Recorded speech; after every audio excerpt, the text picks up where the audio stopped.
Hello and welcome to episode 2 of On The Level, brought to you by riders in Bridgwater and Bristol. On The Level is all about bringing you straightforward information about the bikes and gear we have in store, and also some stories from our customers. In this episode, my discovery of Harley-Davidson's continues as I take out the Sportster 883 Iron and Joe Bentham takes out the Ducati Monster 797. I even managed to get Andy Hayman, our store manager in Bridgwater, to run through his racing career back when the wheel first began. We also have an exciting new arrival in our Bristol store, and we get an insight into advanced rider training. But before I get into all of that, if you did miss the launch of episode 1, you can get free tea and coffee in either Riders Diner in Bridgwater or PJ's Cafe in Bristol, as long as you're wearing our On The Level 2020 wristband. So collect yours next time you spend £100 in store. So that is free tea and coffee all year, or if you want to, you can upgrade to a freshly ground coffee for just £1.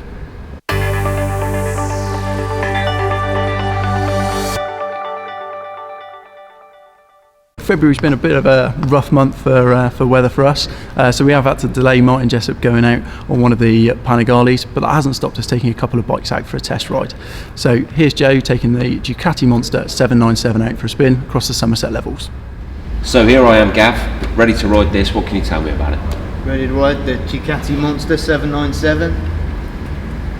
Traditional air-cooled engine, okay. Iconic model within the Ducati range. Trellis frame, okay. Sporty wheels and tyres, Brembo monoblock calipers, backed up with ABS. This is going to be a blast. You're going to enjoy yourself, Joe.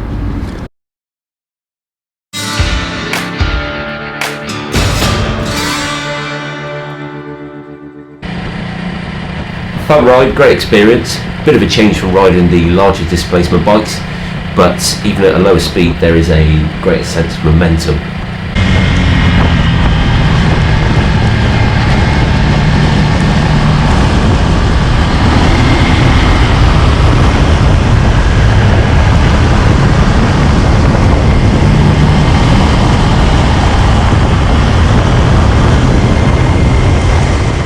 Still bags and bags of torque, whether it's scooting around town or whether it's on the faster A roads. The switch gear falls easily to your fingertips, to your thumb tips. Nice clear display, no issues there. Very, very functional, very, very easy. Found there was plenty of room, even being quite tall. Wheelbase, although it's quite short, obviously quite quick to change direction in town, isn't so short that it's unstable at speed. Feels nice and planted.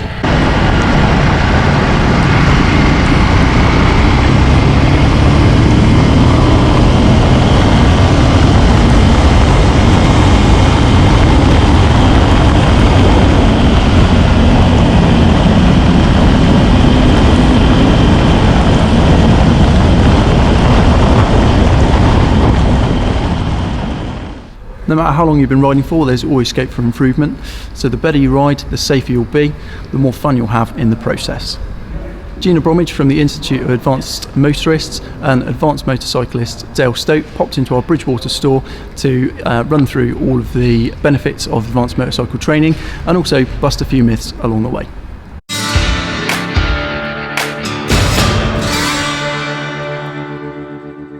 I think that's the thing, the ability to critically analyse, not just your riding or your situation, is, I think, the most powerful whether it's thing. right or wrong. We all have a white knuckle moment every now and then.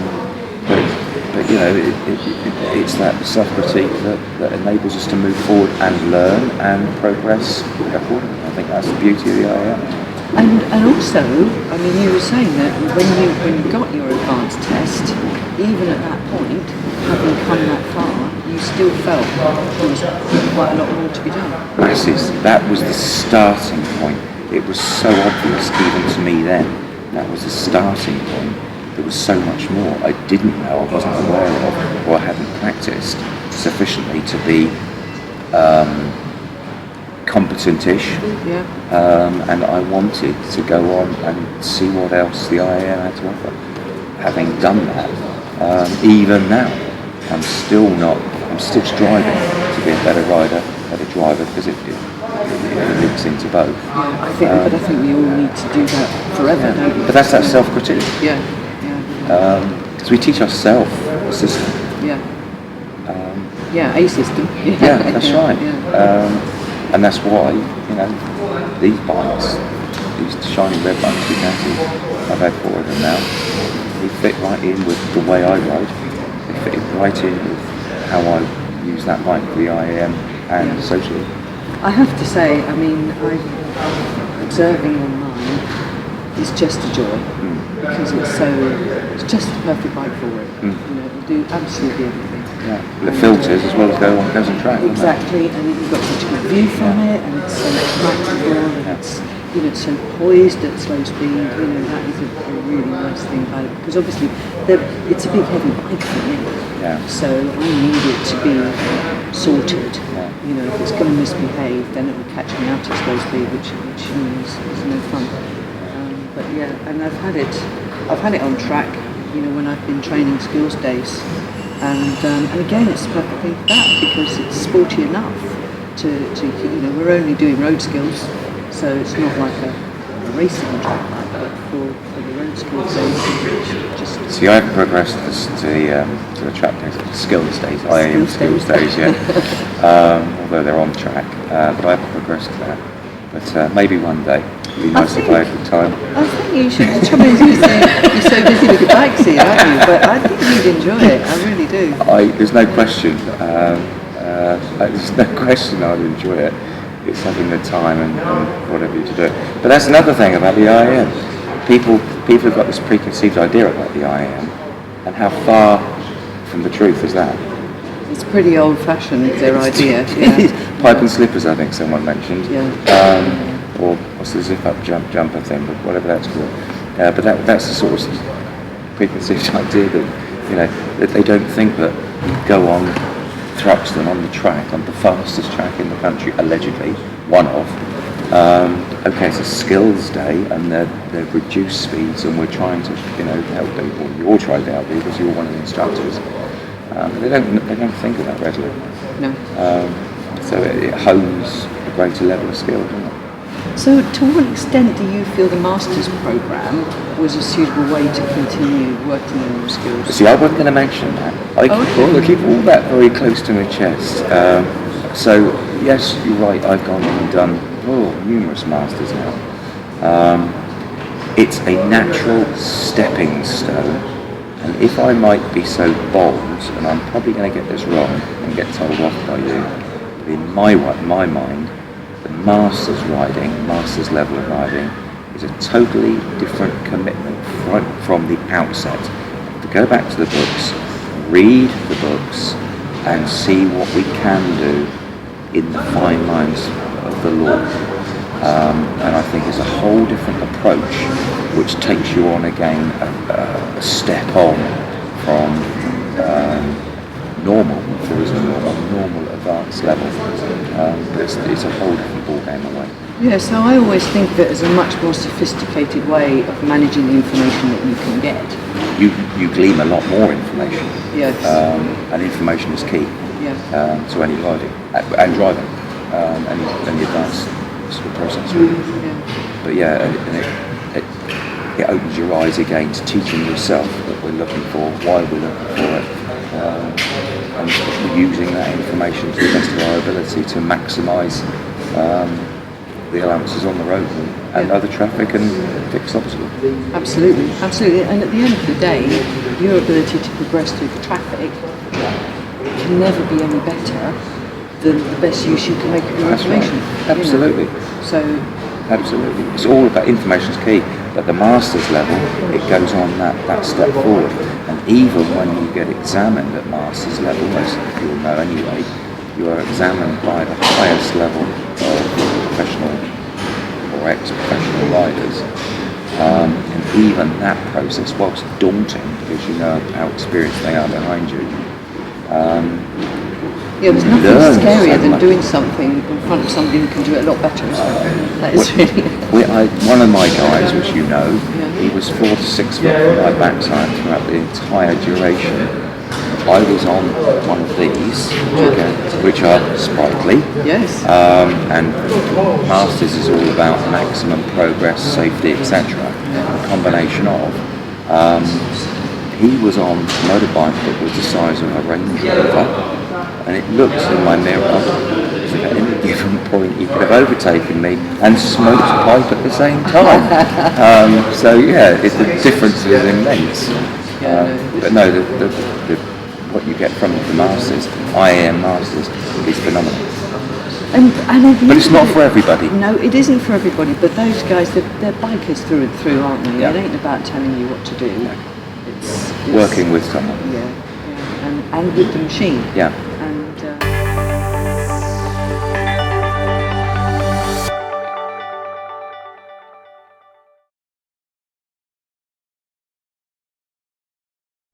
Remember Storm Chiara from the beginning of this month? Well, a bunch of hardy motorcycle travellers gathered at the Overland event Winter Warmer in Northamptonshire. So we took a camera along so you can get an insight of what that was like just before the wind started to pick up.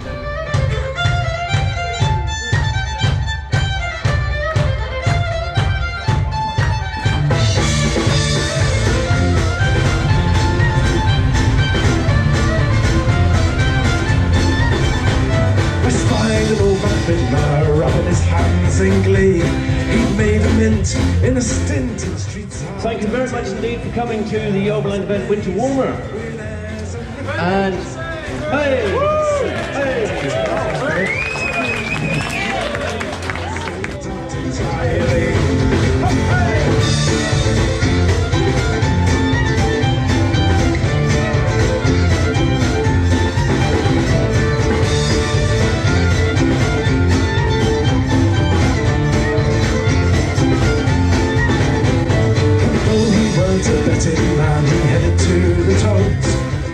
So we're all set to film the arrival of the Harley-Davidson LiveWire in our Bristol store when Paddy Tyson from Overland Magazine turned up out of the blue.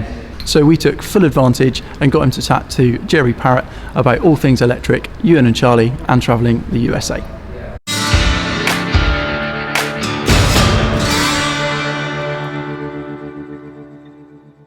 Paddy Tyson, editor of Overland Magazine, and I am today here in Bristol at Riders of Bristol.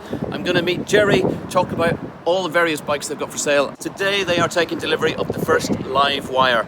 Now, if Ewan and Charlie have just come up the Americas in it, I just want to have a wee look and see exactly what they're like. So here it is, Harley's LiveWire, literally straight off the truck, just out of its little crate there.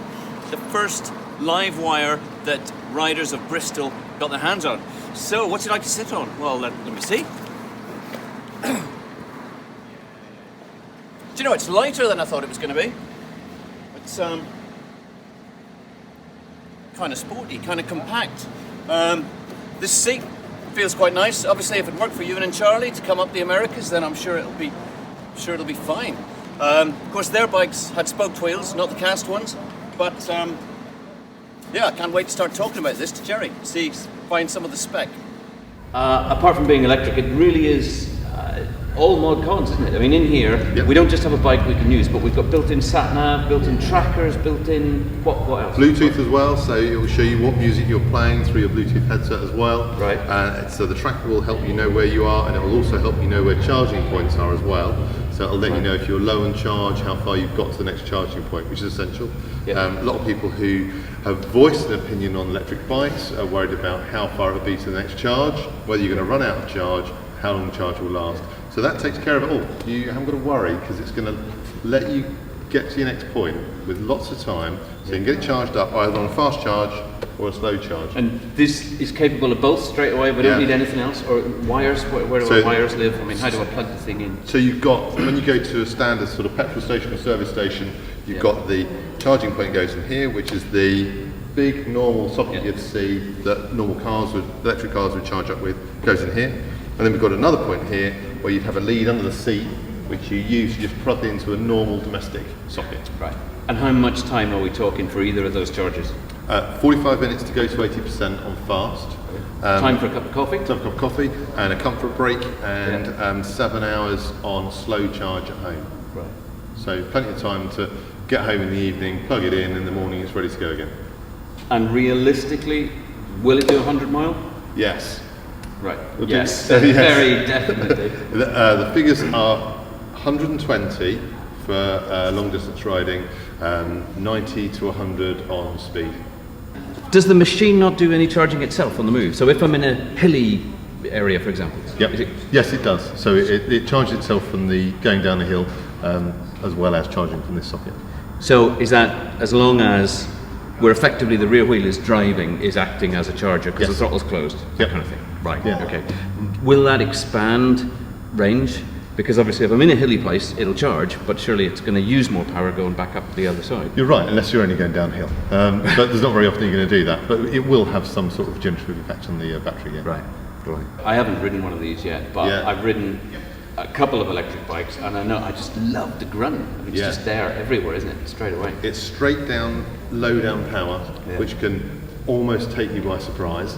Because if you're not used to the acceleration of an electric bike, you need to rejig your brain a bit, don't you? Yeah. And no blip in the throttle just for a laugh? No blip in the throttle. Hear it? None of that. And it's not completely silent. There is a bit of a turbine whirring noise as you're riding around, and on full speed there's quite a noise, but not your conventional loud pipe noise. Yeah. Now, more conventionally, of course, I know Ewan and Charlie have just done their America's trip, and I'm looking forward to the screening. And I believe they're no holds barred. They're going to say how it went. Yeah. But we're kind of waiting for the Pan America to come, which is a conventional 1260, 1250? 1250, yeah. 1250 V-twin. But if I wanted to do a fly ride now, I went to the States and wasn't going to get one of these because I want to do Death Valley and I want to do. I really don't know my Harleys. What am I going to use? I don't want tons of weight. And I don't want a full fairing. So what am I going to use? You've got a couple of options. You've got a Sport Glide, which we've got an example in the corner with detachable panniers and a detachable head fairing as well, with a 1745cc engine. Let's go and have a look. Yeah. Right. So this is a 17. What did you say? 1750. 1745cc. Right. So the Americans call them in cubic inches. That's a 107 cubic. Sport Glide, 6-speed gearbox. It's the new oil-cooled engine. Which is absolutely fantastic. It has detachable front fairing, radiator up there, which comes off just to make it look more traditional with a headlight. Yeah. Detachable panniers as well, really easy to clip on and off. Yeah. And adjustable suspension at the back, so you can click it on or soft or hard, or depending whether you've got a pillion or not. And you say this handles really well. Fantastic. The weight is very low, isn't it? I've been getting some customers who haven't got Harleys to ride these and say take them through some Swisties you normally ride, and they've been really surprised by it. Yeah.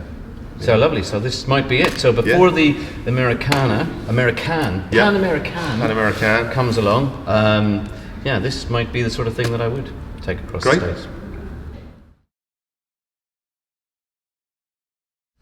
After buying the incredible Ducati Panigale V2, one of our customers who's a little bit short in the leg asked us if we could lower it just to make it a little bit more manageable for him. Naturally, we were happy to oblige, and here's Greg, who you saw in episode 1 on the dyno, setting about that task. As we cut to the workshop, he's already finished off doing the rear shocks, so we're just catching him finishing off the front end.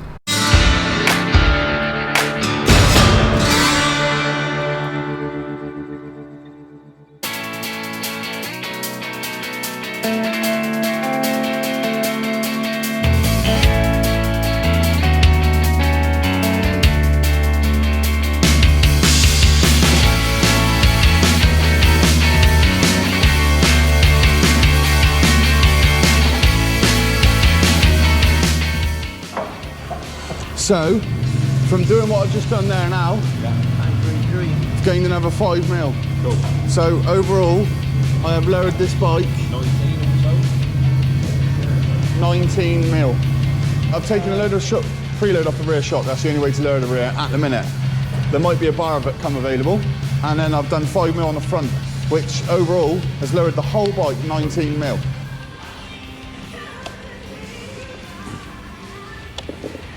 Wow. Feels little now.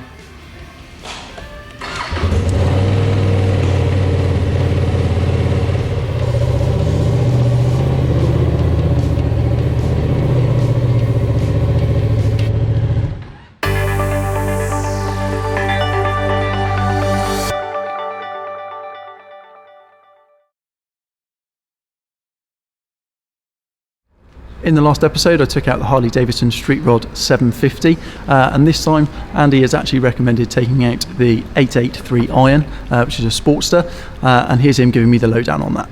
I then managed to twist his arm to tell us all about his racing career. sat on the XL 883 Iron. You've already ridden the Street 750. I have indeed. So this would be another model you could try. You sat on the bike. What are your overall impressions, riding position? How Yeah, does it seems feel? to be a bit more spacious for me, being a little bit longer in the leg. So Yeah, sure. I think it would be nice to ride something with a little bit more space yeah, there. Good. Okay. Well, this is a completely different bike compared to the Street. Very traditional, air-cooled engine, 883cc, so very torquey. Lots of nice sort of mid-range power, which you probably like, so it makes it quite user-friendly. Again, you've got belt drive, which is obviously nice, maintenance-free. 5-speed gearbox on this one, as opposed to 6 on the Street. So 5's plenty, gives it a nice sort of feel. Top is sort of a good sort of, almost an overdrive, but it's usable gear. So you'd find Lovely. it very pleasant to ride. Well, you need to get out on it really, don't you? So I think that'll be the next thing. Yeah, Let's itching see to how go. you go. So I've been told you're a bit of a dab hand on a bike, Andy. You could tell me a bit about it? Well, yeah. How long have you got, to be honest? Let's go have a chat, shall we? Okay, thank you. After you. Cheers.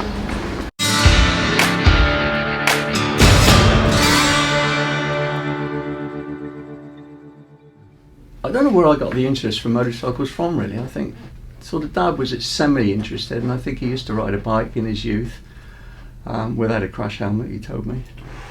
But I don't know, I just got into bikes. 16, got my first motorcycle, a BSA Bantam, Nice. and then just progressed from there. Suddenly got an urge to watch road racing, went to many circuits, went to the TT every year. That was like an annual pilgrimage for me. Used to get up at sort of 2 o'clock in the morning to ride to Liverpool to catch a ferry. Keen man. But it was, good days. And, I spent, many days sort of travelling all around the country just watching racing. And then a mate of mine said, well, why don't we have a go? We could do this. So I said, yeah, okay. So we bought some race bikes. Well, I had a production bike which was based on a road bike, which was a simple way to get into racing, really. And So what was that bike? it was a Suzuki 500, 2-stroke. I'd had a road bike version, so I was familiar with the motorcycle, so bought one of those.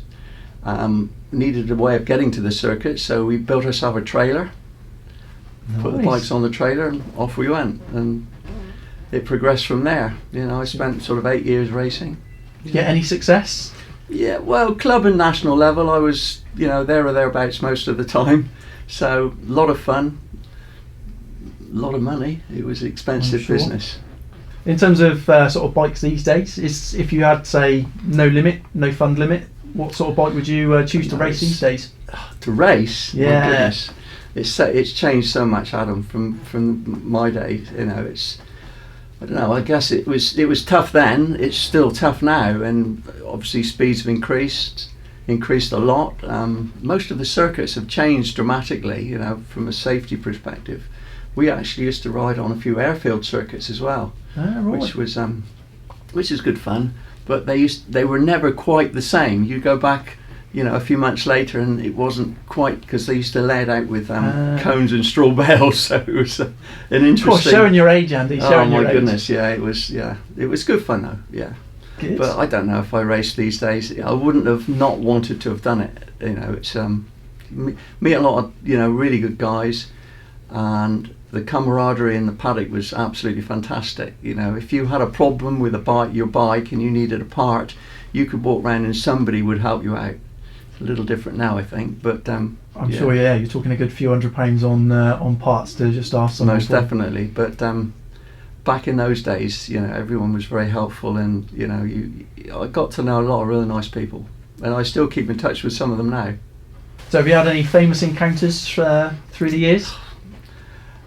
I went to a practice day at Brands Hatch when I was trying out a bike that a guy was trying to sell me, and it was before the day after that practice day was a meeting called the Race of the South, which is a big international. And I remember Barry Sheen coming past me, and I didn't see which way he went after that. He was gone. But I used to race against Damon Hill. Okay. And Damon used to sort of race at club level, and so that was before he got into the cars and question is, became famous. Did you beat him though? That's the question. There's a photograph of me in front of him, and I think I was quicker than Damon at the time, yes, but he'd moved on to bigger and greater things, but there you go. So if the opportunity arose for you to swing your leg over a bike again, what would you what would you go with? The opportunity's there all the time, Adam. Is it? I still ride motorcycles, but done a few track days on Ducatis, which is absolutely fantastic. I think, if I could race again, I'd probably aspire maybe to a Ducati, a V4. Just phenomenal motorcycle, and it's way above my ability level, to be honest. You're almost a passenger on one of those things. It is phenomenally fast, but great fun. Really superb motorcycle. So fast. It's absolutely fantastic to ride. My head still can do it. It's my body. After say 2 sessions, maybe 3, my body's saying that's enough, Andy. Park it and go home. But it's loads of fun. Really good adrenaline rush, and it doesn't go away. That feeling of racing and riding on a racetrack is something that it's like a drug, to be honest. You'll have to show me how it's done. Yeah, I know when I stopped racing, I had to stay away from circuits. If I went back, it would be perhaps we ought to have another crack at this. But no, it is a drug, but it's a fantastic sport and a lot of fun.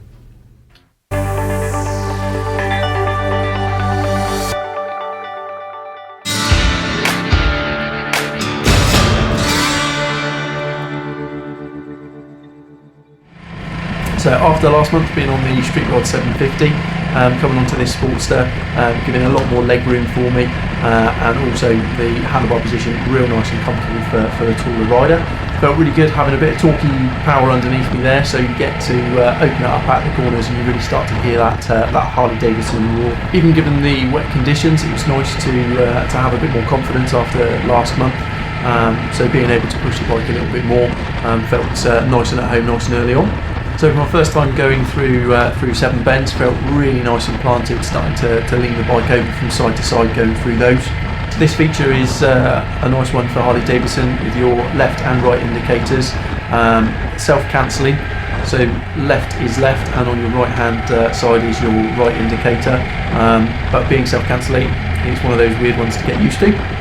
So this being my second ride after a long while off the bike, felt nice and comfortable straight away, which really kind of started to grow into the ride. Being able to follow John, being an advanced rider, really allows you to feel confident following through. So if you're a taller rider, I'd definitely recommend the Sportster 883 Iron. Felt really nice in terms of the time out on the bike, with a slightly longer cockpit there, and definitely a lot more leg room.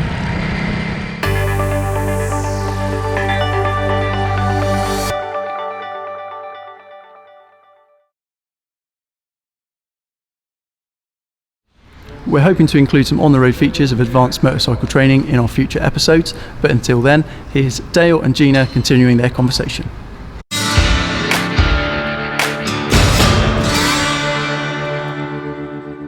think for me, getting the best out of whatever bike it is, but if you get the best out of one of these, you've got really quite a ride on your hands.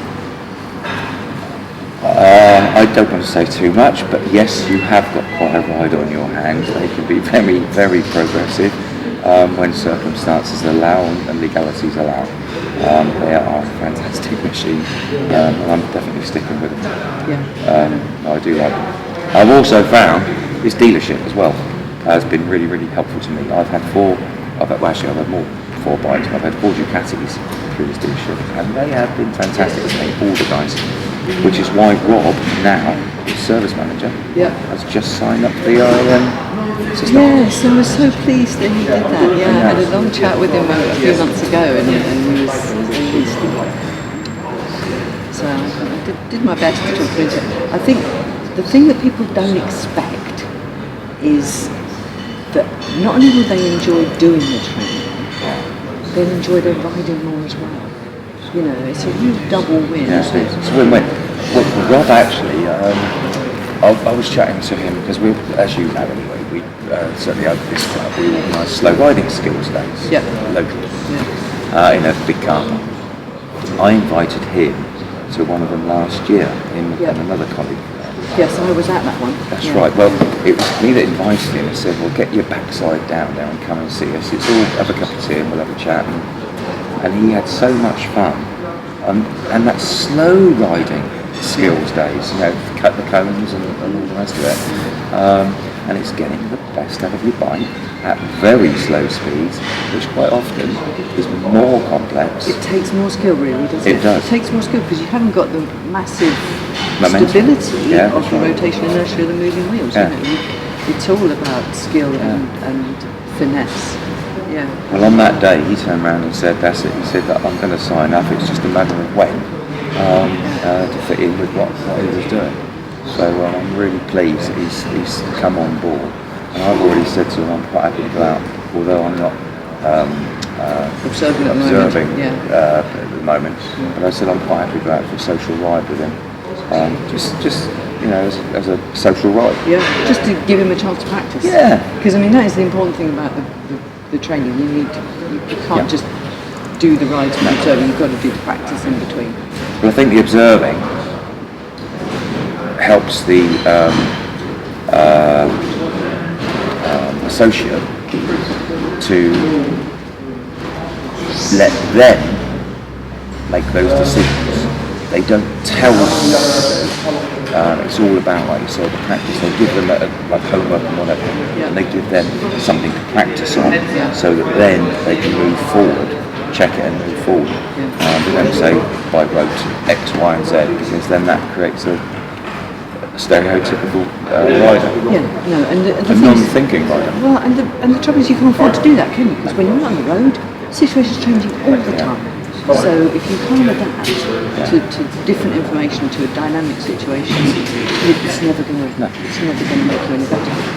So. What I do like, and I often get comments, is because I've got long hair and I don't look like a stereotypical IAM person.